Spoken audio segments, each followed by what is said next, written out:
Olá, boa noite. A notícia entrevista hoje Fernando Grella, que é o secretário da Segurança Pública do Estado de São Paulo. Boa noite, secretário. Boa noite, Kenny. Boa noite. É um prazer estar aqui no seu programa. Eu que agradeço o senhor ter aceito o convite para a entrevista e queria começar falando um pouco aí da sua história pessoal, secretário. O senhor está com 56 anos, nasceu em 8 de dezembro de 56 em Capivari, ali perto de Campinas, no interior de São Paulo. Cresceu em Capivari, onde passou a infância, a adolescência? Eu cresci, na verdade, eu nasci em Capivari, ali permaneci até os 7 anos de idade. Depois, os meus pais se mudaram para Campinas, nós nos fixamos em Campinas, aonde eu me criei. Né? E como é que era a sua família? O que o seu pai fazia, sua mãe fazia? Meu pai era contador, a minha mãe não trabalhava, ela era do lar. E nós somos em 7 irmãos, né? Meu pai já é falecido, infelizmente. E 7 irmãos, todos radicados em Campinas. A família da minha mulher também está radicada em Campinas, meus cunhados, né? Meu sogro, minha sogra. Então, tenho vínculos com Campinas e tenho vínculo também com Atibaia, onde tenho a minha casa, embora permaneça em São Paulo. Passa uns finais de semana em Atibaia, na montanha. E onde trabalhei, fui promotor de justiça em Atibaia. Ali me vinculei, né, e mantenho este vínculo até hoje. O que levou o senhor a escolher o direito? O senhor foi membro do Ministério Público, é membro do Ministério Público, está na Secretaria da Segurança Pública, foi procurador da Fazenda Nacional, foi procurador do Estado de São Paulo. O que levou o senhor a escolher o direito? Na verdade, eu sempre gostei, eu acho que foi uma vocação, uma tendência mesmo pessoal, e uma opção pela Faculdade de Direito, e quando estava na faculdade eu me inclinei pelo Ministério Público, né? Advoguei quase nada, muito pouco, fiz estágio num excelente escritório em Campinas, Tavolaro e Haddad na época, e que foi a minha escola de vida. E antes disso eu trabalhava com o meu pai no escritório de contabilidade, meu pai era contador, trabalhei desde os 12, 13 anos, né? E depois, a partir daí, desse estágio no escritório de advocacia, quando fiz direito, a minha opção foi o Ministério Público. Inicialmente, eu ingressei na Procuradoria do Estado, Procuradoria-Geral do Estado, que é a Advocacia do Estado, uma bela instituição, uma bela carreira, na qual eu permaneci praticamente quase 3 anos, e depois eu fiz, portanto, a minha opção mesmo definitiva, que era o Ministério Público, né? Antes disso, eu cheguei a passar no concurso de Procurador da Fazenda Nacional, mas não assumi, e o Ministério Público, que sempre foi o meu sonho, o meu desejo profissional, e uma carreira que abracei, ingressei no Ministério Público de São Paulo em 1984. Secretário, eu sei que o senhor não deve ter muito tempo livre, mas no pouco tempo livre que o senhor tem algum hobby? O que o senhor gosta de fazer nas suas horas vagas? Na verdade, eu não tenho muita vida social, eu sou uma pessoa mais de hábitos caseiros, domésticos, né? Quando saio com a minha mulher, com as minhas filhas, né? E não tenho, assim, hobbies outros, a não ser gostar de cachorro. Gosto de cachorro, né? Tem quantos cachorros? 3 cachorros. 3 cachorros. Mas a minha vida mesmo é mais doméstica, mais em casa. Torce para algum time de futebol? Corinthians. Corintiano? Acompanha ali? Acompanho, né? Está numa boa fase, Corinthians. Sim, sim. Né? Cuida da saúde, faz algum tipo de dieta, tem alguma restrição alimentar, alguma coisa, não? Na verdade, sim. Faço os exames normais, procuro, quando possível, ultimamente não tem sido possível, os exercícios, as caminhadas, né? Mas sempre que posso retomar este hábito, a gente pratica, porque isso é essencial. Né? Ajuda ali da disposição. Ajuda a questão até emocional, né? Não é só física, né? Mas, infelizmente, nem sempre eu consigo manter um ritmo, uma regularidade nisto. Mas eu vejo, assim, as falas do senhor, a imprensa, sou sempre muito equilibrado, estou vendo agora, transmite uma serenidade aí na voz. Só tem um trabalho muito difícil, que é ser secretário da Segurança Pública do maior estado do Brasil. Pergunto para o senhor, o que leva um cidadão a aceitar trabalhar na Secretaria da Segurança Pública, porque é um problema atrás do outro. A gente tem visto, né, nos últimos tempos, um problema atrás do outro. Por que o senhor topou ser secretário? Por que é bom ser secretário da Segurança Pública de São Paulo? É o propósito de servir, né? Primeiro, servir a um governo que tem como governador o governador Geraldo Alckmin, que eu reputo uma pessoa correta, séria e dedicada. Segundo, o propósito não apenas de ficar acomodado e criticando e vendo as coisas acontecer, mas com o intuito de servir, de colaborar, de procurar construir, de procurar ajudar. Não é uma tarefa fácil, é uma tarefa extremamente difícil e é uma tarefa em que é necessária muita abertura, muita humildade, porque este tema ele exige a participação de muitos segmentos. Não é algo em que as soluções aconteçam da cabeça de uma só pessoa, só do secretário da Segurança ou só de um segmento, né? Então, é o propósito de servir, de poder construir alguma coisa, né, sem a pretensão de querer ter a solução e a verdade para todos os problemas, de trabalhar muito para condições melhores. Secretário, a gente está vendo aí nas ruas brasileiras a maior onda de manifestações populares da nossa história. Eu tenho nos últimos programas perguntado aos entrevistados, na opinião deles, quais são as principais razões que desencadearam esse movimento. Por que as pessoas estão na rua, na sua opinião, secretário? Na verdade, é o propósito, evidentemente, de manifestação. Eu acredito que é um momento, como você bem disse, novo para todos os setores da vida social, política, profissional. Eu acho que todos estão aprendendo com isto, né?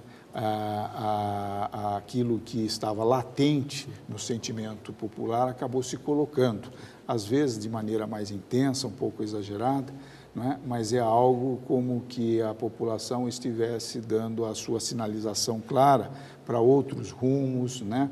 Um alerta a todos os segmentos, né? O senhor acha que é uma coisa boa, está tirando os políticos da zona de conforto, a sociedade como um todo, a própria imprensa, ou o senhor vê alguns riscos nesse movimento? Não, eu creio que sim, eu vejo como algo positivo, né? É algo que não se pode menosprezar nem ser insensível a essas manifestações. É lógico que existem movimentos menores, isolados, sim, que exageram e que extrapolam, né? Mas nós não estamos falando disso, nós estamos falando daquelas manifestações verdadeiramente legítimas que representam algum tipo de reivindicação, de postulação ou de reclamo de um anseio popular, né? Portanto, nesse sentido, eu acho válido, né? Eu acho válido porque é algo que não pode passar despercebido, né, pelos setores encarregados de administrar uma nação. O senhor é o chefe da polícia em São Paulo. No último programa, o Gilmar Mendes, ele defendeu o seguinte: olha, é preciso que haja algum tipo de limite à liberdade de manifestações públicas, que o Supremo devesse discutir. Por exemplo, tem que combinar mesmo o trajeto com a polícia e manter o trajeto, que isso não é um demérito. Ele falou, olha, a polícia não pode ser desautorizada. Ao mesmo tempo, secretário, a gente, ao longo desses protestos, a gente viu cenas também em que, na minha opinião, estava evidente ali um abuso policial, ou seja, uma pessoa sendo arrastada indevidamente ou presa. Teve toda aquela coisa do dia 13 de junho, aquela quinta-feira aqui em São Paulo. Pergunto para o senhor, essa polícia que o senhor tem hoje em São Paulo, né, ela está preparada para lidar com esses manifestantes? Ela tem lidado bem, o senhor acha? Porque há exemplos ali que a gente vê que são evidentes abusos, não? Sim, eu queria destacar o seguinte, é uma missão muito delicada para a polícia. A nossa Polícia Militar tem 90 mil homens. Só no ano passado, nós tivemos, apenas na Avenida Paulista, cerca de 250 manifestações. A maciça maioria delas de maneira pacífica, sem nenhum incidente. A polícia nossa tem condições, tem preparo, não é, para trabalhar este tipo de ato, este tipo de evento. E é evidente que uma instituição que enfrenta manifestações com milhares de pessoas, que tem 90 mil homens nas suas fileiras, né, ela sempre tem a possibilidade de haver desvios, né, e isto não é, veja, um acontecimento que afeta apenas a polícia. Outras instituições têm, né, seus membros, no seu pessoal, pessoas que se desviam, que cometem abusos, né? Portanto, essas situações todas a gente tem que ver como algo normal e tem que encarar de que forma, com responsabilidade, apurar aquelas situações que tivemos em episódios de abusos, né? Elas estão sendo apuradas. E estão sendo punidas? Sim, não estão concluídas as investigações, mas se ficar comprovado, serão punidas. Nós temos inúmeras situações aí de atitudes policiais incorretas, ilegais, que foram e estão sendo punidas, né? E essas a que você se referiu, do dia 13 de junho, elas são objetos de inquérito. Nós pedimos, inclusive, o acompanhamento do Ministério Público. Se restar comprovada a situação de abuso, como foi noticiado, não há dúvida que haverá punição. O senhor vendo as imagens ali, secretário, não parece para o senhor que em alguns casos fica evidente Que houve um abuso? É difícil a gente pré-julgar sem trazer todas as provas, sem ouvir todas. Nós precisamos dar oportunidade para que todos se manifestem, escolher as provas, para depois chegar a um juízo de valor final. E, como eu disse, é uma missão difícil da Polícia Militar, não é? Porque ela tem, primeiro, que preservar, que garantir que a manifestação aconteça pacificamente, né? E de maneira a causar o menor transtorno possível para a população. De outro lado, ela tem que evitar, no contexto de uma manifestação, situações de vandalismo, de abusos, depredações, que acontecem porque são pequenos grupos que se aproveitam de manifestações legítimas para esses atos criminosos. E a polícia tem que agir de que forma? Separar o joio do trigo. Não é? Sem, evidentemente, atingir aqueles que estão pacificamente se manifestando, procurar isolar e prender, não é? Aqueles que estão ali para praticar atos criminosos. Então, é uma missão delicada, que acontece, às vezes, em frações de segundos, esses atos criminosos, e que exige uma atuação enérgica por parte também das polícias. Essa ideia do Gilmar Mendes de uma limitação à liberdade de manifestação pública, o senhor tem simpatia por ela? Perfeitamente, eu acredito que sim. Nada é absoluto na Constituição. Né? Até o direito de propriedade é relativo, porque a propriedade pode ser desapropriada. Né? O direito à manifestação, à expressão do pensamento, ele é um direito sagrado, mas ele também deve encontrar limites e contornos. Né?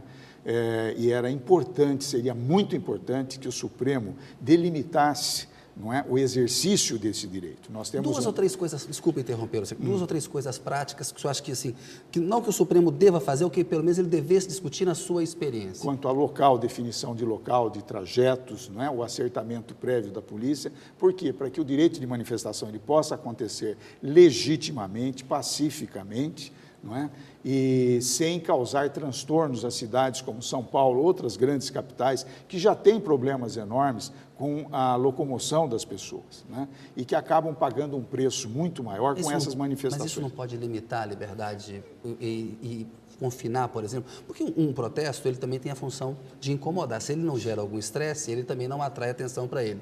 O que o Gilmar Mendes falou, só para concluir e dar a oportunidade ao senhor, ele falou assim, não dá para parar a Paulista a qualquer hora, bloquear as estradas a qualquer hora. Sim, mas é nesse sentido, de combinar previamente, né? Nós mesmos fizemos reuniões, né, com lideranças de movimentos, com que finalidade? De definirmos trajetos, não para impor a elas locais, mas de definir previamente trajetos, de saber quais seriam os líderes que estariam em cada bloco, até mesmo para destacarmos oficiais da Polícia Militar que iriam acompanhar esses líderes e poderiam monitorar e orientar a movimentação dos manifestantes. Então, é neste sentido que nós pregamos uma limitação. Não é no sentido de impor este ou aquele local, mas é de haver um entendimento prévio quanto a itinerário, quanto a horário, para que a polícia possa organizar a manifestação de modo a causar o menor transtorno possível para a população. E o senhor é um homem do direito, ou seja, o artigo 5º, ele contém as nossas liberdades individuais. Essa questão ela tem que ser mesmo discutida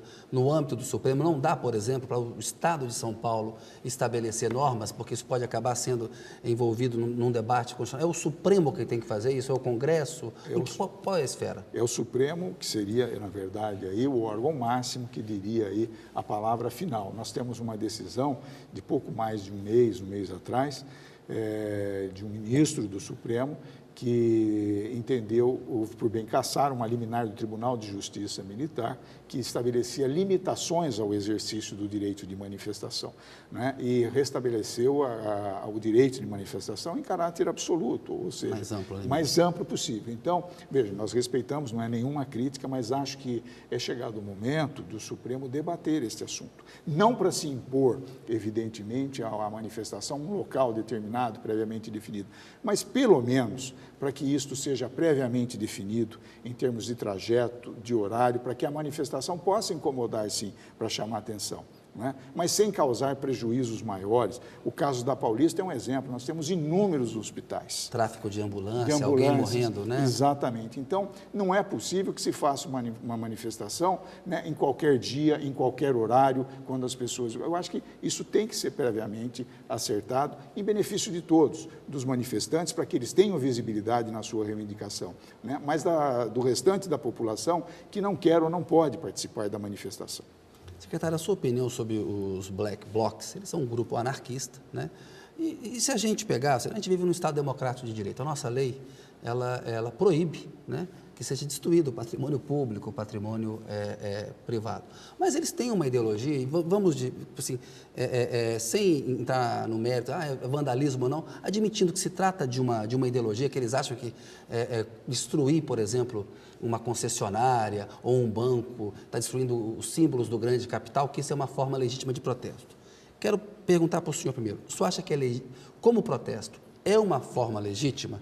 E como que o senhor pretende enfrentar essa questão em São Paulo e como vem enfrentando? Porque a gente viu que na última semana houve problemas com os black blocs. Sim, houve problemas, evidentemente, que nós não podemos predefinir, não é, rotular as pessoas por estarem numa manifestação como pessoas que estão já previamente intencionadas ou pré-deliberadas ou pertencentes a esse grupo que você se referiu, ali postas para praticar atos de vandalismo. A polícia, ela tem que, em tese, respeitar o direito de todos de se reunirem e de iniciarem uma manifestação.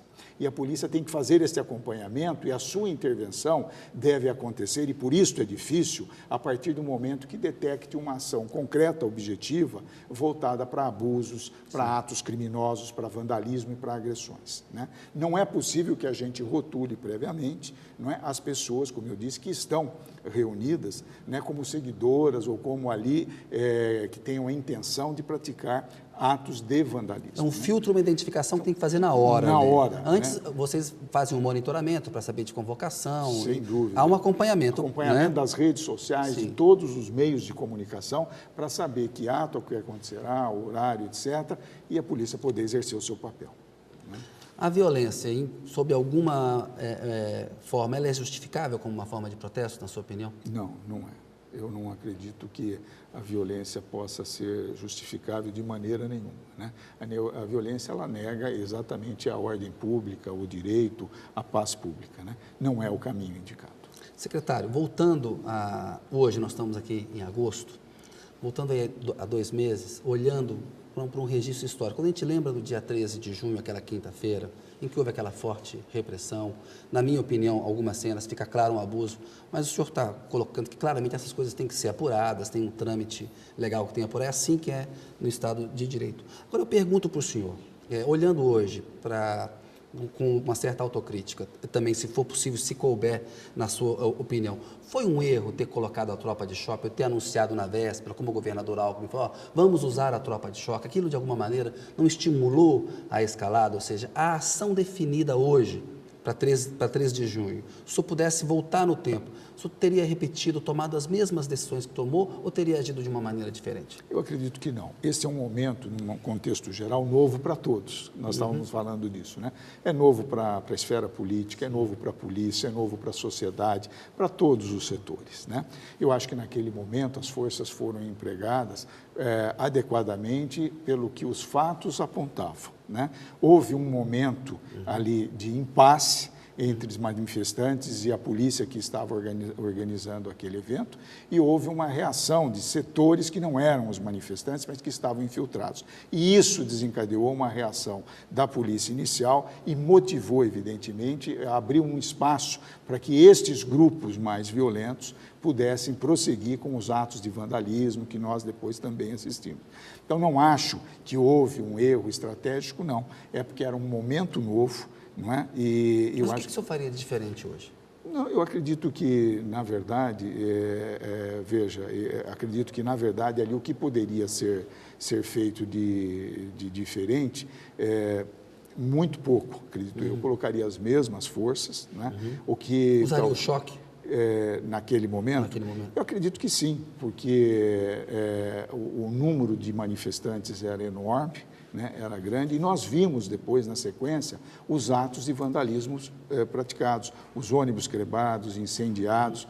Quer dizer, a presença da força policial era necessária. Agora, os abusos noticiados de alguns setores da polícia estão sendo apurados, e se ficarem comprovados, serão punidos. Nada justifica o abuso por parte da polícia. A polícia tem essa missão difícil, não é, de organizar para que o evento aconteça de maneira ordeira e pacífica, em proteção até mesmo dos manifestantes, mas tem o dever, ao mesmo tempo, de coibir e de prender aqueles que praticam atos de violência. O senhor acha que naquele dia 13 de junho, aquela reação reação àquele conflito todo, ele foi um motivo que desencadeou assim, o engrossamento, engrossou as passeatas, ou seja, o número de pessoas, a gente viu na segunda, 17 de junho ali, pelo Brasil inteiro. Você acha que essa violência policial, a violência do conflito acabou aumentando, engrossando as manifestações? Acredito que não por uma razão em especial, porque os temas, objeto das manifestações, eram de cunho nacional.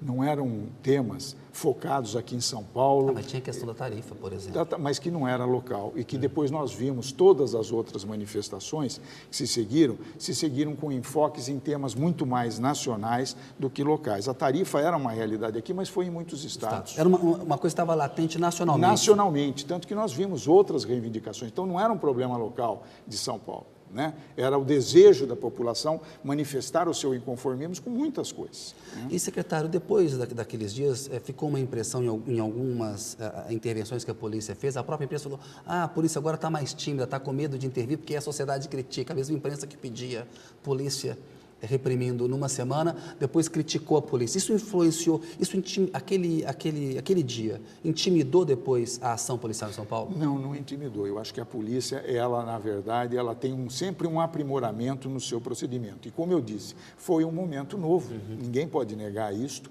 Esses movimentos, da forma como eles aconteceram, da forma como se colocaram, né? Eu acho que nós não tivemos experiência recente nesse sentido.